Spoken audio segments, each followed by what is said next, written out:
लेकिन आज आपको हम गाइड करेंगे यूएस स्टॉक्स में और आपके तमाम शेयरों पर सवाल जो सवाल आ रहे हैं उसके जवाब भी देंगे। लेकिन पहले आपको सवाल पूछने का तरीका बताते हैं। 9167329108 पर फोन करके, एसएमएस करके या फिर व्हाट्सएप के जरिए आप अपने सवाल हमसे पूछ सकते हैं और सोशल मीडिया के जरिए भी आप ईटी न्यूज़ स्वदेश तक पहुंच सकते हैं और हमारे फेसबुक पेज, ट्विटर हैंडल पर जाकर अपनी क्वेरीज पोस्ट कर सकते हैं। और कोशिश ये करते हैं कि जो भी रेलेवेंट क्वेरीज हो उनको हम शो में जरूर शामिल करें।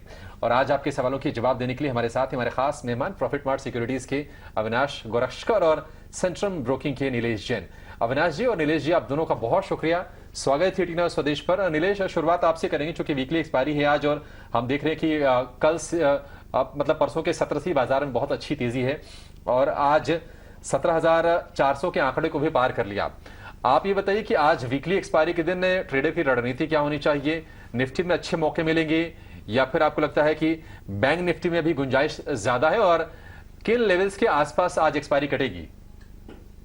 Very good morning to Abhishek ji, Srishti ji and सभी को। देखिए, नो डाउट एक रिवर्सल हमें निफ्टी में, बैंक निफ्टी में, दोनों इंडेक्स में काफी स्ट्रॉन्ग रिवर्सल के इंडिकेशन देखने को मिल रहे हैं।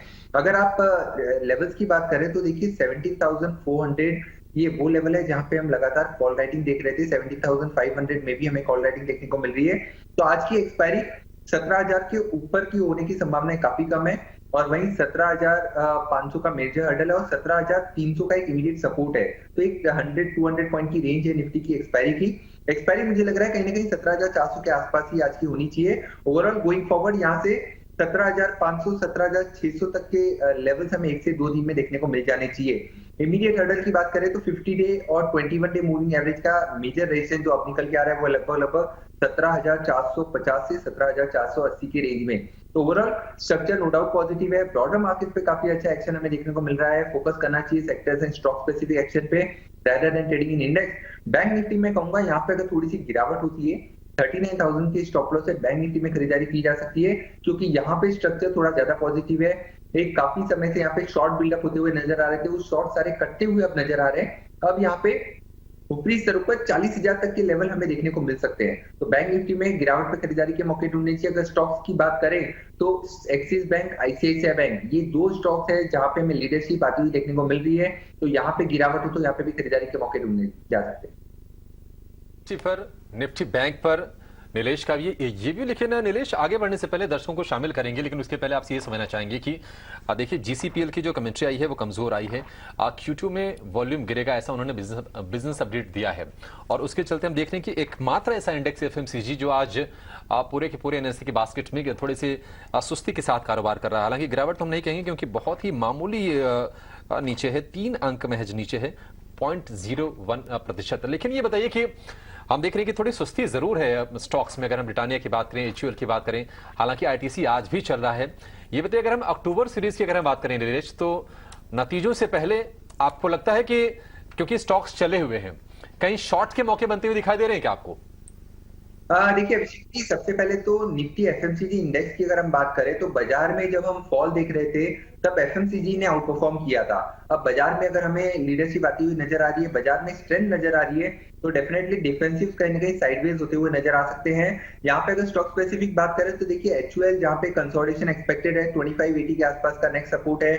वहीं आप निफ्टी एफएमसीजी इंडेक्स की बात कर ले 43,500 का लेवल जब तक निचले स्तरों पर ब्रेक नहीं करता है तब तक यहाँ पे कोई मंदी के आसार हमें नजर नहीं आते। अगर कोई गिरावट होती है तो अभी भी एक एज अ बाइंग की अपॉर्चुनिटी के तौर पर लेना चाहिए। कुछ काउंटर जो हमें पसंद आते हैं वो है डाबर, टाटा कंज्यूमर, ये कुछ एक काउंटर है जहाँ पे गिरावट पे फ्रेश खरीदारी भी की जा सकती है और एवरेज किया जा सकता है। और ऊपरी स्तरों पर 45,000 का लेवल अगर निफ्टी एफएमसीजी इंडेक्स पार करता है तो फिर से यहाँ पे नए हाई और अनचार्टेड टेरिटरी में निफ्टी एफएमसीजी इंडेक्स जाता हुआ नजर आ सकता है और फिलहाल के लिए थोड़ा सा कंसोलिडेशन एक्सपेक्ट करके चल सकते हैं। ठीक है, तो ये नजरिया स्टॉक स्पेसिफिक और इंडेक्स स्पेसिफिक पर। चलिए अब आगे समय आप इसको दीजिए। ये शेयर आपको आपके भाव भी देगा और उम्मीद करते हैं कि आपको कमाई भी करा के देगा। लेकिन आईएक्स, नीलेश, आपसे व्यू चाहेंगे। लगातार हमने प्रेशर देखा है, 300 रुपए के ऊपर का शेयर था, 150 रुपए के भी नीचे चला गया है और दबाव इसमें गहराता जा रहा है। 190 की खरीद है। आपको क्या लगता है कि आईईएक्स अभी बॉटम के आसपास है, अपने सपोर्ट लेवल्स के आसपास है, या फिर अभी पेन थोड़ा सा और गहरा होगा? देखिए अभिषेक जी, अगर ट्रेडिंग के पर्सपेक्टिव से जानना चाहते हैं तो डेफिनेटली यहाँ पे पुलबैक की संभावनाएं काफी ज्यादा नजर आती है, क्योंकि जो मेजर ट्रेंड है वो अभी भी वीक है। अगर आप यहाँ पे देखें तो लगभग लगभग अक्टूबर 2021, ठीक एक साल पहले यहाँ पे एक टॉप बना था 320 के आसपास। वहां से लगातार एक तरफा गिरावट हम देख रहे हैं, lower top and low bottom formation बनते हुए नजर आ रहे हैं डेली टाइम फ्रेम पे। वो ये इंडिकेट कर रहा है कि ये जो लोअर बॉटम अप बना है, यहाँ से एक लोअर टॉप बनेगा, उसके लिए एक पुल बैक यहाँ पे देखने को मिल सकता है। तो पुल बैक 150 155 तक का एक्सपेक्ट करके चल सकते हैं। और जो मेजर ट्रेंड है तो मैं कहूंगा अभी भी वीक है। जब तक ये काउंटर 170 के ऊपर नहीं निकल रहा है तब तक यहाँ पे कोई बड़ी तेजी की संभावना नजर नहीं आती है। But yes, pull back play किया जा सकता है। और थोड़ा पोजिशन पर्सपेक्टिव से भी देखिए, अगर ये समय देना चाहे तो 1 से 1.5 साल के पर्सपेक्टिव से देखिए तो वहां पे कुछ प्रोस्पेक्ट थोड़े बेटर होते हुए नजर आ सकते हैं। इमीडिएट सपोर्ट टेक्निकली 137 के आसपास से का निकल के आ रहा है, ठीक उन्हीं लेवल के आसपास का स्टॉप लॉस मेंटेन करें और पुल बैक प्ले किया जा सकता है। ठीक है, तो पुल बैक के प्ले के लिए IEX। ठीक है, बीएसई पर ये व्यू प्रभा जी, आपको घबराने की जरूरत नहीं है अभी, और इसको आप होल्ड करके रखिए। और ऐसी ही सटीक रणनीति के लिए, बेहतरीन कॉल्स के लिए न सिर्फ योर स्टॉक्स देखिए बल्कि ईटीनो स्वदेश के साथ भी आप जुड़े रहिए रोजाना। आगे बढ़ेंगे, बिहार से मिथुन जय कुमार हमारे साथ है फोन लाइन पर। मिथुन नमस्कार, कौन सा शेयर है आपके पास और आपको क्या सलाह चाहिए? सर मेरे पास है पीएनबी का शेयर है, 2300 जी। लिए हैं 3640 पर। तो 3-4 दिन पहले लिए थे, अभी तो कुछ बड़ा है, 85 हुआ है, 36-90 पे चल रहा है। देखिए, इसको उम्मीद हम कहते हैं। बहुत दिनों से सर ऐसे ही है, हम सोच रहे हैं कि इसको मतलब रखे जी। कि बेच दे, सेल करते। 36-40 पर लिया है मिथुन ने और खुश हैं कि 40 पैसे तो कम से कम बढ़ गया शेयर। ये वजह ये है कि बढ़ता नहीं है, चलता नहीं है शेयर ये पीएनबी। मिथुन की क्या सोच है, किस भरोसे पे लिया है? मिथुन, किसी ने आपको रेकमेंड किया था शेयर, ये खुद आपने रिसर्च कर ली, नाम पसंद आ गया पीएनबी का, क्या वजह थी? एक बार 41 पे गया था, फिर अचानक 34 पे आ गया था। जी, तो हम समझे कि नहीं, इसको अब 36 पे का तो हम लोग खरीदना चाहिए, तो शायद बढ़ आपने ये गया है। ट्रेड के लिए लिया है या फिर इसमें आप रोक सकते हैं? नहीं, रोक सकते हैं हम। ठीक है, रुक सकते हैं, लेकिन पीएनबी ये जो दायरा है, मुझे याद नहीं आता कि 30 से 45 के बीच में जो एक थोड़ा सा हम लंबा दायरा कहेंगे, इसके बाहर निकले बहुत लंबा वक्त बीत गया पीएनबी को। नीलेश, आपसे जानना चाहेंगे कि वो लेवल कब आएगा पीएनबी में? हालांकि देखिए, फंडामेंटली तो थोड़े से भी इसको लेकर चिंताएं हैं बैंक को लेकर अगर हम बात करें तो, लेकिन टेक्निकल चार्ट्स पे आप बताइए कौन सा वो लेवल आएगा जिसको क्रॉस करते ही शेयर में थोड़ी सी बड़ी वाली तेजी आएगी? हाँ बिल्कुल अभिषेक, देखिए ये पर्टिकुलर काउंटर काफी लंबे अरसे से एक अंडर परफॉर्मेंस साबित रहा है। इनफैक्ट पीएसयू बैंकिंग स्पेस में जहाँ पे एक स्टेट बैंक ऑफ इंडिया अपने ऑल टाइम हाई लेवल छू चुका है, यहाँ पे एक विपरीत अंडर परफॉर्मेंस हम देख रहे हैं और अभी भी यहाँ पे कोई रिस्पाइट नजर नहीं आती है। हालांकि पुल बैक यहाँ से जरूर एक्सपेक्ट करके चल सकते हैं। जिस हिसाब से रिसेंटली यहाँ पे 42 के आसपास के हाई बने थे, वहां पे एक double top sort of formation बना है। तो 42 का लेवल अगर पार होगा तब यहाँ पे एक शॉर्ट टर्म ट्रेंड रिवर्सल के इंडिकेशन आएंगे। फिलहाल के लिए पुल बैक प्ले होगा। यहाँ पे करंट लेवल पे पुल बैक काफी संभावित नजर आता है। एटलीस्ट 39 से 40 तक का पुल बैक यहाँ पे एक्सपेक्ट करके चल सकते हैं। अब जो इमीडिएट सपोर्ट निकल के आ रहा है वो लगभग 34.50 रुपए के आसपास, तो ठीक उन्हीं लेवल के आसपास का स्टॉप लॉस मेंटेन करें। करंट लेवल पे तो पुल बैक की संभावना काफी ज्यादा नजर आती है, तो बने रहने की सलाह होगी। लॉन्ग टर्म के पर्सपेक्टिव से अगर पीएसयू बैंकिंग स्पेस में किसी को देखना है तो अभी भी मैं कहूंगा कि स्टेट बैंक ऑफ इंडिया पे नजर रखनी चाहिए। 600 तक की टारगेट वहां पे अभी भी इंटैक्ट है। उसके अलावा सेकेंड अगर प्रीफर्ड बेट को कोई होगी तो होगी बैंक ऑफ बड़ौदा की। बैंक ऑफ बड़ौदा में अगर हम देखें तो यहाँ पे भी एक स्ट्रेंथ नजर आ रही है और ऊपरी सर पर 145 से 150 तक की अपसाइड वहां पे देखने को मिल सकती है। 128 रुपए के आसपास का स्टॉप लॉस रखना होगा। ठीक है, तो यहाँ पे पीएनबी को लेकर आपको राय दी गई, पर इससे बेहतर विकल्प एसबीआई और साथ ही बैंक ऑफ बड़ौदा सामने आ रहे हैं। पीएसयू बैंकिंग स्पेस में एक्शन है, पर पीएनबी हम काफी समय से देख रहे हैं कि अंडर परफॉर्म कर आज ट्रेड में काफी बस कर रहे हैं और स्ट्रॉन्ग अप मूव्स दिखा रहे हैं। ठीक है, शुक्रिया वामाक्षी। तो भारत फोर्ज, जीएन एक्सेस, संवर्धन मदरसन और फोर्जिंग वाले, एक्सेल वाले, ये तमाम स्टॉक्स आज बज कर रहे हैं। क्लास 8 ट्रक के ऑर्डर्स जो हैं वो रिकॉर्ड हाइस पर हैं। ये ट्रिगर बनना है स्टॉक्स के लिए और देखिए तेजी को टिकाए रखने में कामयाब है। अगर हम तीनों शेयरों की बात करें, अगर हम नीलेश, आप देखिए संवर्धन मदरसन, जीएन एक्सेल, संवर्धन मदरसन और भारत फोर्ज में 6 से 9% के आसपास की तेजी है। टेक्निकली आपको कन्विक्शन कहां पर लग रहा है और कहां पर मौके बन सकते हैं अब? देखिए टेक्निकली तो अभी भी भारत को में कन्विक्शन नजर आ रहा है, जिस हिसाब से एक मेजर ब्रेकआउट अभी भी यहाँ पे ऐसा लग रहा है कि गोइंग फॉरवर्ड हमें देखने को मिलेगा।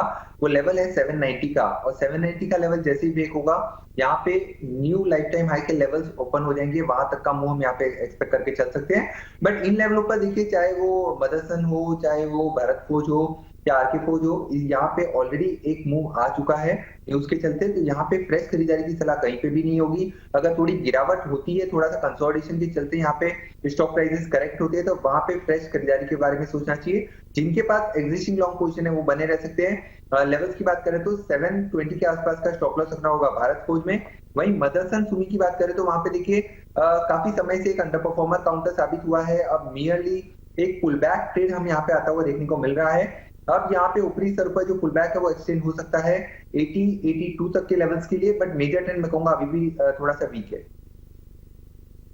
ओके, तो ये राय थी आपके लिए। ये तीनों ही काउंटर्स में न्यूज फ्लो के चलते देखिए काफी अच्छा रनअप हमने भारत फोर्ज में आते हुए देखा। दरअसल ये जो कंपनी है करीब 20% रेवेन्यू जो है अपना नॉर्थ अमेरिका मार्केट से लेकर आती है, और आज हम देख रहे हैं कि वहां पे ही रिकॉर्ड स्तरों पे ये आंकड़ा आते हुए दिखा है। पर इनकी बाइंग प्राइस है इस साल काफी बड़ा एक्शन हमने अंबुजा सीमेंट और एसीसी में आते हुए देखा। और फंडामेंटल न्यूज तो हम जानते हैं, पर आइए एक बार टेक्निकल लिहाज से नीलेश से राय समझेंगे क्या करना चाहिए। नीलेश देखिए मौजूदा स्तरों से थोड़ी ऊपर स्तरों की बाइंग है, बट ये स्टॉक को हमने लगभग 580 से करेक्ट होते होते करीब 480 तक आते हुए देखा। ये 100 पॉइंट्स का जो एक मूव इसने दिखाया, क्या यहाँ से अब एक रीबाउंड की उम्मीद करें या फिर ये गिरावट थोड़े से एक डेड कैट बाउंस के बाद फिर से गहरा सकती है? देखिए 400 रुपए के लेवल से एक तरफा रैली हमने यहाँ पे देखी थी, लगभग लगभग 590 के हाईस छूते हुए नजर आया था काउंटर। उसके बाद ये एक रिट्रेसमेंट हम देख रहे हैं इस पर्टिकुलर काउंटर में, जो कि एक अच्छा रिट्रेसमेंट है। यहाँ से फिर से लगातार तीसरे चौथे कंसेक्यूटिव सेशन में कंसोलिडेशन देख रहे हैं पॉजिटिव बायस। तो ये इंडिकेट कर रहा है कि यहाँ पे थोड़ा सा रिबाउंड हम एक्सपेक्ट करके चल सकते हैं। फिर से ऊपरी स्तरों पर 550 तक का मूव हम एक्सपेक्ट करके चल सकते हैं, बट हालांकि थोड़ा सा समय देना होगा। इमीडिएट बेसिस पे 525 का एक इमीडिएट हर्डल है, और करंट लेवल से अगर लॉन्ग पोजीशन को होल्ड करना चाहते हैं तो 485 का स्टॉप लॉस मेंटेन करें, और 525 एंड 550 ये तो एक इमीडिएट हर्डल यहाँ पे निकल के आ रहे हैं। ठीक है, अंबुजा सीमेंट को लेकर ये रहा। आगे बढ़ेंगे। अब हमारे साथ है दर्शील का सवाल आया। प्रभाकर, आपको आवाज आ रही है तो अपना सवाल पूछें। हाँ जी मैम, मेरे पास टीवी 18 के 44 के भाव में लगभग 1 लाख शेयर हैं। तो मैं ये पूछना हेलो मैम, मैं ये कह रहा हूँ मेरे पास टीवी 18 के 44 के भाव में लगभग 1 लाख शेयर है। ओके, समझ गए आपका सवाल। टीवी 18 पे है ये काउंटर। काफी समय से जो है एक रेंज बाउंड ट्रेड कर रहा है। अगर हम देखें 36 के लेवल्स पे आके सपोर्ट ले रहा है और 45 तक ये जाता हुआ हमें दिख रहा है, और ये मई के बाद से यही एक सिलसिला जारी है। अविनाश जी, एक बार आपसे समझेंगे। देखिए क्वांटिटी थोड़ी ज्यादा है इनके पास, 1 लाख काउंटर्स ये रखते हैं अपने पोर्टफोलियो में, और 44 इनकी बाइंग प्राइस है। तो फिलहाल तो उनको लॉस ही हो रहा है, पर क्या कुछ नजरिया बन रहा है और क्या रहेगी इनके लिए राय? नहीं, मुझे लग रहा है कि देखिए इनकी क्वांटिटी काफी बड़ी है, और मुझे लग रहा है कि देखिए ये कंपनी बेसिकली एक ब्रॉडकास्टिंग कंपनी है जो हिंदी और इंग्लिश चैनल्स प्लस काफी ओटीटी चैनल्स हाउस करती है। नंबर्स तो काफी अच्छे हैं, लेकिन अनफॉर्चुनेटली स्टॉक चला नहीं है मेरे ख्याल से। देखिए यहाँ पे काफी इन्वेस्टर्स का पेशेंस ये टेस्ट कर रहा है। तो अगर नजरिया मेरे ख्याल से अगर साल 1.5 साल का है तो डेफिनेटली ये लेवल बहुत अट्रैक्टिव है। मुझे लग रहा है कि इनको लॉस में तो डेफिनेटली बुक नहीं करना चाहिए, बट हाँ अगर 1.5-2 साल का नजरिया है तो यहाँ पे होल्ड करिए, क्योंकि वैल्यू अनलॉकिंग जब आएगी तब डेफिनेटली इस कंपनी को काफी फायदा होगा। ठीक है, ये राय आपके लिए। आगे बढ़ेंगे। व्हाट्सएप के जरिए भास्कर झा ने हमें अपना सवाल भेजा। इनके पास है वॉकहार्ट फार्मा की 200 शेयर 265 रुपए के भाव पर 248 के आसपास ट्रेड कर रहा है वॉकहार्ट की। अगर हम बात करें तो फार्मा एक लंबे दर्द के दौर से गुजर के अब थोड़ा सा अस्थिर होने की कोशिश कर रहा है वॉकहार्ट फार्मा। नीलेश, क्या व्यू है इस पर आपका, और आपको लगता है कि अब जो बुरे दिन थे वो थोड़े पीछे छूटते हुए नजर आ रहे हैं और यहां से एक नई तेजी की शुरुआत हो सकती है? वेल अभिषेक जी, देखिए सबसे पहले तो वोकार्ड फार्मा इस पर्टिकुलर काउंटर में देखे तो जो मेजर अंडरटोन है वो अभी भी वीक है। जिस हिसाब से यहाँ पे एक तरफा गिरावट हमने देखी है, पिछले 1.5 साल से काउंटर में लगातार एक अंडर परफॉर्मेंस देख रहे हैं। इंस्पाइट ऑफ दी स्ट्रेंथ जो दूसरे काउंटर्स में देखने को मिल रही है, जो दिग्गज काउंटर है लाइक सन फार्मा, जहाँ पे काफी अच्छी स्ट्रेंथ नजर आती है, उसके विपरीत यहाँ पे अंडर परफॉर्मेंस देखने को मिल रहा है। तो यहाँ पे कोई बड़ी अपसाइड की संभावना अभी नजर नहीं आती है। हाँ, थोड़ा पुल बैक जरूर देखने को मिल सकता है। करंट लेवल से एक सपोर्ट लेता हुआ नजर आ रहा है 233 के आसपास, और पुल बैक 280 से 285 तक का यहाँ पे एक्सपेक्ट करके चल सकते हैं। बट मैं कहूंगा कि अगर शिफ्ट होना चाहते हैं तो बेहतर होगा कि यहाँ से शिफ्ट होके सन फार्मा में अभी भी हमें स्ट्रेंथ नजर आती है। 1050 से 1200 तक के लेवल यहाँ पे थोड़े से पोजिशनल पर्सपेक्टिव से देखने को मिल सकते हैं। एक जो मेजर स्ट्रक्चर है वो काफी पॉजिटिव है सन फार्मा का, तो वहां पे फोकस करना चाहिए। या फिर उसके अलावा counters like granules, doctor Reddy, Divi's lab, ये कुछ एक फार्मा स्टॉक्स है जो थोड़ा बेटर करते हुए नजर आ सकते हैं। बट वॉक फार्मा में यहाँ पे कोई बड़ा कन्विक्शन निकल के नहीं आ रहा है। सिर्फ और सिर्फ पुल बैक के पर्सपेक्टिव से पोजीशन में बने रह सकते हैं। 238 का स्टॉप लॉस रखना होगा। ये नीलेश, तब आपका नाम अभिषेक जी, कोई विकल्प भी सुझा दीजिए इसके बदले। इसके बदले बेहतर ऑप्शन होगा सन फार्मा का। सन फार्मा में जैसे कि मैंने कहा 1050 से 1200 तक के लेवल हमें अभी भी यहाँ पे नजर आते हैं, और कोई गिरावट हो तो इस स्टैगर वे में सन फार्मा को एक्यूमुलेट कीजिए। और काफी लंबे समय से ग्रेजुअल अपमूव हमें वहां पे देखने को मिल रही है, तो वहां पे बेटर प्रोस्पेक्ट नजर आते हैं। यहाँ से अगर उछाल मिले तो या तो रिव्यू करे या तो एग्जिट कर ले तो बेहतर होगा। ठीक है, माइनस वॉकहार्ट फार्मा प्लस सन फार्मा। चलिए, इसी एक पॉजिटिव नोट पे अब इस शो को यहाँ पर अब समाप्त करेंगे। अविनाश जी और नीलेश जी, आप दोनों का बहुत शुक्रिया आज समय देने के लिए और हमारे तमाम दर्शकों के सवालों के सटीक जवाब भी देने के लिए। फिलहाल मुझे और सृष्टि को दीजिए इजाजत। एक छोटे से ब्रेक के बाद विश्वमोहन लेकर आएंगे मुनाफे की मंडी। आप कहीं जाइएगा नहीं। नमस्कार।